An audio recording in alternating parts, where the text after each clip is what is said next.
There is a general belief called the law of attraction. This law depicts that positivity draws positivity and negativity draws negativity. Basically, what they believe is that if you have positive thoughts, speak positively, act positively, positive things will be attracted to you. But if you think negatively, speak negatively, act negatively, negative things will be attracted to you. The Bible speaks of the power of the tongue, with the same indication that what you speak can either create life or death. Many mental health specialists believe that positive thinking will change your mental thought patterns over time and that it will result in positive outcomes. Some scientific research have shown that there is healing power in laughter due to the endorphins releases, so if you laugh often, which indicates a sense of positivity, you will feel healthier. Even money principles are based on this notion. A positive savings balance compounds with positive interest, whilst a negative savings balance compounds with negative interest. It's a snowball effect, or a downward spiral. If you are at the top of the spiral, you are exposed to light and positivity and a feeling of happiness. Then it is easy to think, speak, and act positive. The lower down the spiral of negativity you roll, the harder it becomes. And the lower you go, the more difficult it is to get out. If you go too low, you cannot get back up, at least not by yourself. Your only choice might be to bottom out, to reach breaking point, and start a new spiral, and then fight to stay at the top. This applies to mental health, relationships, and even finances. Once you've hooked onto a certain negative thought and you don't change that way of thinking, you will spiral downwards unless someone or something changes or impacts your perception. Once your relationship has entered a winter season and you don't plant seeds that can bloom in spring, but you focus on the cold weather, you will spiral downwards unless an event or incident pushes you in the opposite direction. Once you go down a death spiral, sometimes your only solution is sequestration or bankruptcy in the worst case scenario. So how do you stay at the top of the spiral?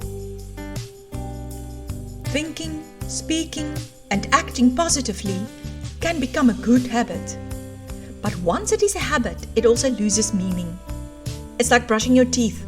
Sometimes you do it without even thinking, and then you wonder afterwards if you actually did brush your teeth. Due to the habit, you can easily forget to focus on specific areas of the teeth, and your brushing routine becomes less effective. It's only when you discover a gum disease or a bad tooth that you suddenly pay more attention to your dental health routine again.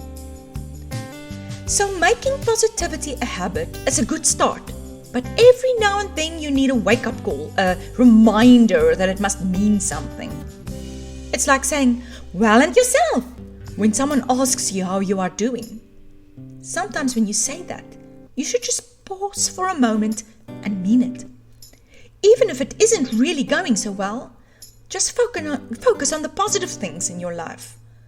There must be something, right? And be grateful for that.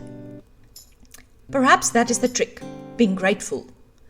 If you have an attitude of gratefulness, you are forced to focus on the things that you are grateful for, and immediately you should be able to slow down that downward spiral speed and even pause in a place of happiness for a while. It's the same with money. If you don't think about what you don't have or can't get, or you are fearful of the current volatile markets, then you can easily speed down that negative spiral. However, if you think of what you have compared to the less fortunate, and what you were able to get during times that it did go well, or of the wonderful returns you got during bull cycle markets, then you should be able to slow down the downward spiral speed. I think another clue in this positivity riddle might be influence. If you are surrounded by negative people and negative news, it would be harder for you to focus on the light. However, if you are surrounded by positive people and positive news, it might just ignite a little flame in your darkness that might pull you out of the spiral. So be careful of that fake news on social platforms and watch out for, the bri-flay stalks. Before you know it, you might be dragged down a spiral that you cannot get out of. So, should we fake it? Nah, I don't think that is always the answer. And not if you don't mean it. If you're faking it in an attempt to uplift yourself, then by all means, sow those positive seeds. But if you are faking it in an attempt to fool others, but in the meantime, you're harboring negativity and is speeding down that spiral, then no, please don't fake it. Find help. Talking to the right person will help, because when you open up your mind and heart by opening your mouth, the light will come in and slowly eradicate the darkness. Eventually.